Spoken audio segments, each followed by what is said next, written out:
Assalamualaikum warahmatullahi wabarakatuh. Salam budaya, salam rahayu, rahayu, rahayu. Kali ini kita berada di mana, Mbak Nisa? Di mana, masih di lereng gunung kita ya? Di lereng gunung ya? Di lereng gunung apa ini, Mbak Nisa? Lereng Gunung Welirang. Lereng Gunung Welirang yang puncaknya selalu mengeluarkan asap, memiliki motivasi spirit and heroes. Dan diduga ada semacam pejalan suci dari ibu kota Majapahit Trowulan menuju Welirang ini, yang dikenal pada waktu itu Tirtayatra Dharmayatra, Mbak. Dan di lokasi ini banyak sekali pertapaan peninggalan kerajaan Majapahit. Salah satunya yang akan kita tuju di sana itu ada gua ceruk di bawah batu raksasa, penuh dengan balok-balok batu candi, dan banyak sekali ragam-ragam hias yang sangat luar biasa menarik. Dan dahulu kemungkinan memang semacam gua pertapaan. Nah, kita jadi penasaran dan langsung saja ke sana ya. Dan ini cuacanya hujan. Iya, jadi gerimis, dingin, tidak menyurutkan aktivitas kita untuk melakukan eksplorasi. Mari, Mbak Nisa. Ayo kita ke sana. Iya. Gimana kemudian sebenarnya ya situs yang sangat luar biasa sekali dari sebuah gunung yang penuh dengan situs-situs bersejarah ini tiada duanya, tidak ada di belahan dunia yang lain dengan situs sebanyak di Gunung Penanggungan, Welirang, dan Arjuna ini, Mbak Nisa. Oh, seperti itu. Dan artinya memang apa ya, kalau memang ini dikelola dengan baik ya, atau kepedulian kita semua untuk kemudian minimal registrasi lah dari pihak terkait. Oh, iya. Atau mungkin semacam ekskavasi ya. Nah, ini karena pemugaran dan teman-teman yang bisa kita ketahui bahwasanya ekskavasi yang ada di Indonesia ini yang lembaga yang memiliki wewenang itu ada 4, Mbak Nesa. Apa itu? Yang pertama Balai Kebudayaan Jatim yang dahulu itu BPCB yang sekarang berubah menjadi BPK. Nah, ini yang kedua adalah Balar, Balai Arkeologi. Yang ketiga adalah Puslit Arkenas, Pusat Penelitian Arkeologi Nasional, dan yang keempat adalah BRIN yang saat ini itu. Nah, artinya memang dengan lembaga-lembaga yang profesional seperti ini tetap harus melibatkan masyarakat lokal, karena masyarakat lokal lah yang mengetahui sebenarnya ada arca yang masih tersembunyi di dalam tanah. Gitu ya. Ada mungkin prasasti yang tertutup semak belukar. Nah, ini semuanya karena warga lokal yang mengetahuinya ya, Mbak ya. Dan ini harus ada pelaporan, harus ada kemudian apa ya, edukasi. Dan tentunya kalau menggandeng berbagai macam lembaga ini termasuk kemudian apa namanya saling kolaborasi dan kerjasama. Termasuk kemudian para aktivis pelestari budaya seperti kita ya. Nah, ini kemungkinan memang sangat-sangat indah ya. Ada balai kebudayaan yang terkait, ada kemudian masyarakat lokal, ada para aktivis pelestari sejarah dan budaya ya. Dan di sini banyak batu-batu besar. Iya, ini masih banyak batu-batu besar biasanya ya, yang tertutup lumut ini mungkin ada semacam inskripsi, kita juga kurang tahu ya. Di balik batu-batu raksasa ini. Atau mungkin sebagian masih terpendam di dalam tanah gitu, Mbak ya. Iya, bisa jadi. Iya, bisa jadi. Dan jadi untuk yang situs yang akan kita datangi sendiri ini Kang Gengga, itu situs yang seperti apa? Coba ceritakan singkat ya. Iya, jadi ini ada batu raksasa yang sangat besar, kemudian di bawahnya itu ada semacam ceruk, kemudian di depannya itu ada semacam tembok ya, tembok kuno untuk membatasi area luar, yaitu profan, dan area dalam sakral. Yang tidak semua orang pada waktu itu boleh memasukinya. Tapi memang dari segi nama, Mbak, situs-situs di sini ini pada penelitian Belanda itu kebanyakan nama-nama ini diambil dari nama cerita-cerita rakyat yang sekitar tahun 1936. Nah, jadi pada masa kerajaan Majapahit sebenarnya nama-nama ini tentu berbeda dengan nama-nama pemberian masyarakat seperti Kendali Sodo gitu ya, yang ternyata dalam pewayangan itu adalah Kendali Sahadat. Untuk mengendalikan kalimat syahadat. Tentunya ini berbeda dengan konteks kesejarahnya pada masa kerajaan Majapahit dahulu gitu ya, sebagai sebuah tempat pertapaan. Nah, Lah, ternyata sudah dekat kita ya. Iya, sudah kelihatan. Sangat menarik, ada bendera merah putih ya, sang-sakai merah putih ada. Kemudian batunya sangat menarik dan sangat unik ya. Sangat besar. Apa kita langsung ke sana saja ya? Kita langsung ke sana aja. Coba kita lihat. Sik.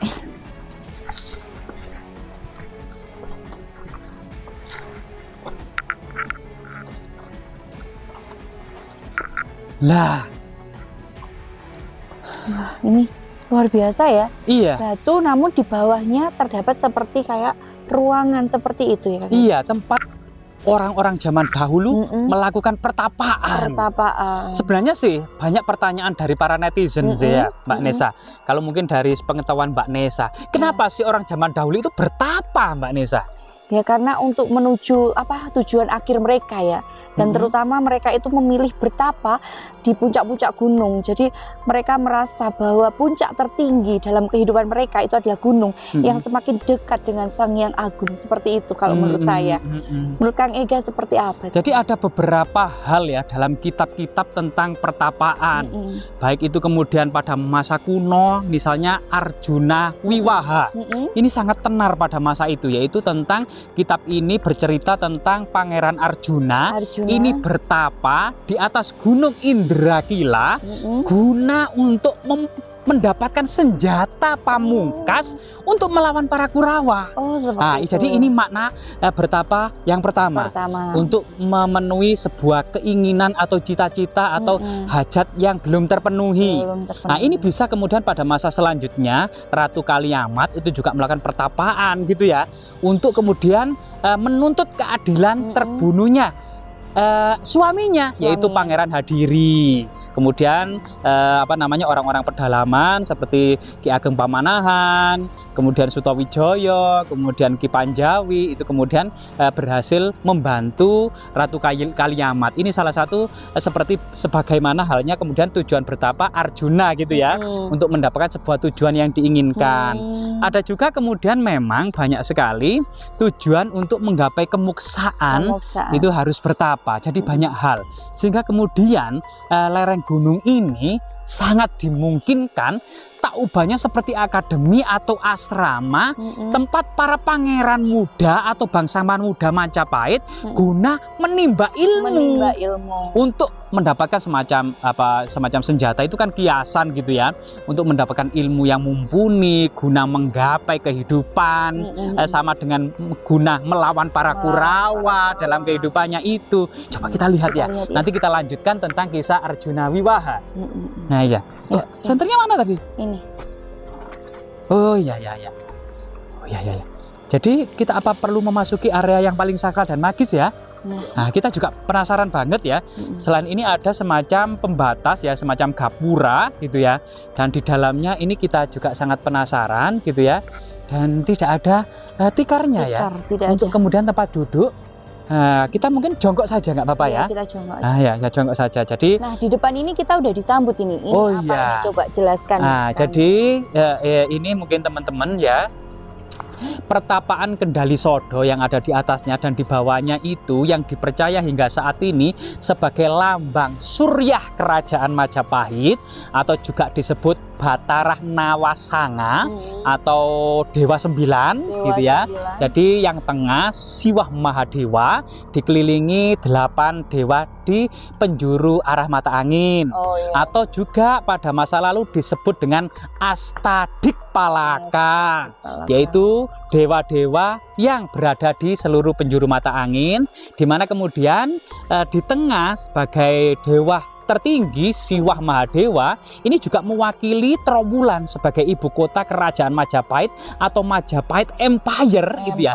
Itu dikelilingi oleh negara-negara sekitarnya, misalnya Tumapel atau Singosari, Daha, Kediri, kemudian Wengker, kemudian Matahun, Lasem, Tanjung Pura, ya Kabalan dan lain sebagainya. Itu adalah negara-negara yang mengelilingi Majapahit yang tunduk di bawah kekuasaan Majapahit yang ada di tengah. Sedangkan dewa-dewa di sini yang tengah adalah Siwah Mahadewa, yang lainnya misalnya Bayu, kemudian ada Kubera, ada Agni, dewa api, kan banyak ya.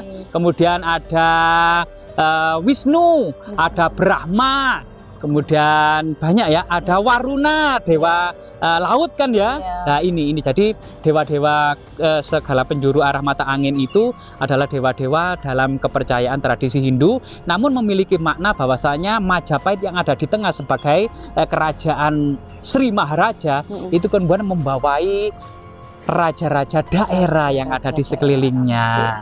Jadi ini ada konsep Astadikbalaka. Coba kita masuk ya sebagai sebuah tempat pertapaan ya. Di sekitar sini kita jumpai batu-batu kuno ya, kuno dengan ciri khas yang lebar-lebar ini, seperti peninggalan era-era Majapahit. Iya, jadi peninggalan era kerajaan Majapahit, meskipun tidak kita temukan inskripsi yang ada di lokasi ini, namun secara metode korelasi sebagaimana di lereng Gunung Penanggungan, kebanyakan tempat-tempat seperti ini dengan beberapa pahatan-pahatan berciri seperti ini kebanyakan era kerajaan Majapahit ya. Kemudian di sini ada payung yang berwarna kuning. Iya. Tentunya dengan ada arti dan filosofi tersendiri ya, kenapa payung kuning ditaruh di sini, Kang Ega? Menurut Kang Ega apa ini filosofi jadi, artinya? Payung kuning atau payung pada masa lalu itu disebut dengan catra atau catrada, ini bahasa Sangsekertanya ya.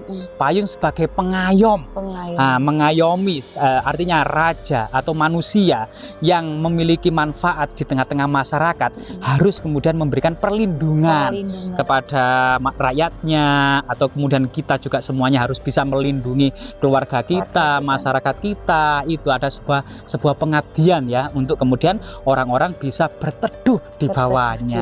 Nah ini Rahayu, rahayu, rahayu. Bicara mengenai berteduh di bawahnya, di kali bawah ini kita juga bisa berteduh di bawah batu raksasa ini. Betul. Di bawahnya ini terdapat seperti ruang-ruang. Mungkin ini yang digunakan oleh orang zaman dahulu untuk bertapa, seperti itu ya Kang Ega? Iya, mungkin saja ini ada beberapa diduga gitu ya, semacam lubang rahasia yang masih tersembunyi. Maka dari itu memang perlu membutuhkan ekskavasi secara profesional dari pihak terkait gitu ya, agar kemudian informasi ini apakah valid ataukah hanya hoak ya. Nah ini, dan memang dipercaya bahwa di bawah batu ini ada banyak sekali pusaka yang masih tersimpan di dalamnya. Nah ini, tapi secara konteks pada waktu itu, gua ini sebagaimana di Gua Kendali Sodo yang di lereng Bekel itu adalah gua-gua pertapaan. Gua-gua pertapaan. Nah, kembali lagi pertanyaan saya, biasa saya tanyakan pada Kang Ega, jenis batuan yang ada di sini ini adalah batuan apa Kang Ega? Mungkin kita bisa sambil mengulas sambil berdiri Kang Ega. Iya. Oke, kita akan bahas jadi rahayu. Jadi kebanyakan semua hampir batu-batu yang di sini, jadi pada masa lalu ini memang di kota Trowulan itu jauh dari kemudian pegunungan, sehingga kemudian tanah untuk membuat batu bata itu adalah yang melimpah. Jadi adalah menggunakan material yang terdekat dan yang mudah diperoleh di suatu tempat tertentu. Sedangkan di lereng Gunung Welirang ini batu sangat banyak sekali. Yaitu batu sangat banyak sekali, ada berbagai macam batuan-batuan andesit tentunya ya, dan termasuk kemudian batuan-batuan vulkanik atau yang disebut juga dengan basal gitu ya. Nah itu seperti ini. Jadi leluhur kita juga tidak memaksakan untuk kemudian membuat material yang sangat keras, misalnya batu sungai. Nah itu ya, itu tidak memaksakan karena pahatannya juga nanti lama gitu ya. Tapi menggunakan batu-batu cadas atau batu-batu basal gitu ya, yang lebih mudah proses pemahatannya. Ya, nah seperti itu. Nah di sebelah sana teman-teman juga bisa lihat, di sana ada setumpuk bebatuan ya. Ya kita lihat sana saja. Mungkin ada apa? Jadi di sini masih banyak sekali tercecer gitu ya, balok-balok batu candi seperti ini, pinggiran-pinggiran candi. Nah ini bekasnya ada seperti ukiran ya di bagian. Iya, kayak ada ukiran-ukiran tertentu ya. Dan ini kita bisa pojokan dari sebuah candi ya. Nah, sampai di sana. Kemudian memang di atas sana ada tumpuannya lagi. Nah, itu juga ada semacam struktur ya. Jadi ini sangat disayangkan, memang kita sangat miris sekali sampai sejauh ini gitu ya. Belum ada perhatian dari pihak terkait ya untuk melakukan studi atau observasi atau kemudian ekskavasi gitu ya. Dan ternyata tinggalan di sini sangat melimpah. banyak. Kemungkinan area ini itu sekitar lebih dari 10 hektar 10 loh. hektar. Iya, 10 hektar yang penuh dengan sebuah kompleks yang dahulu memiliki makna 4 ya, sebagai sebuah pemujaan, pertapaan, asrama kadewa guruan, dan persajian. Jadi teman-teman bisa lihat dari sebelah sini itu terdapat seperti bebatuan ya, yang seperti ini. Nah, bertumpuk seperti itu ya, seperti ada sebuah bekas bangunan di sebelah sini. Nah, ini mungkin benar yang dikatakan dengan Kang Ega tadi, kalau diekskavasi, dicari tahu lagi, mungkin akan ditemukan sebuah struktur bangunan yang dulunya ada di sekitar sini. Iya, sebuah komplek yang sangat luas gitu ya, penuh dengan sebuah situs-situs gitu ya, yang udah sangat luar biasa sekali. Coba kita lanjutkan ke sana, ada tumpukan apa? Kita penasaran. Oke. Ya. Ya. Ayo kita ke sana. Yuk. Nah, ini banyak sekali Mbak ya. Iya, kanan kiri kita kanan bisa kiri lihat. Kita itu, iya sampai saat ini memang kita penasaran kok belum ditemukan prasasti gitu ya. Iya. Mungkin nanti kalau dieskavasi oleh pemerintah mungkin banyak ditemukan artefak-artefak penting gitu ya. Jadi kanan kiri teman-teman bisa lihat ya, di situ ada batu bata yang tertumpuk dengan semak-semak yang belukar. Iya, jadi, batu candi Mbak ya. Kanan kiri. Batuan candi. Batuan candi. Yang masih tertutup oleh tanah, bahkan semak belukar. Di sebelah sana juga ada batu-batuannya. Bahkan di situ tertumpuk begitu saja ya. Nah, ini Kang Ega. Nah, iya ini. Coba ini ada apa ini ya? Ternyata ini juga masih menjadi misteri ya, situs religi ya. Penuh dengan bunga-bunga wewangian, perdupaan gitu ya. Nah, ini malah mirip dengan sebuah piramid ya? Piramid, batu ya ditumpuk menyerupai piramid. Mungkin penumpukan ini baru ya, diambil dari area sekitar, yang artinya kemungkinan di dalam tanah ini masih banyak lagi dan sangat melimpah. Sebuah kompleks pertapaan yang sangat luas sekali gitu ya. Atau mungkin juga ini ada altar tunggal sebagaimana kemudian yang ada di lereng-lereng Gunung Welirang. Lereng Gunung Penanggungan ya. Oh iya. Oke Kang Ega, mungkin sampai situ aja ya informasi yang bisa kita sampaikan ke teman-teman. Mungkin kalau ada kurang lebihnya teman-teman bisa tambahkan di kolom komentar. Kurang lebihnya kita mohon maaf, dan mungkin sampai di sini aja Kang Ega ya. Iya. Terima kasih dan salam budaya, salam rahayu. Rahayu, rahayu, rahayu.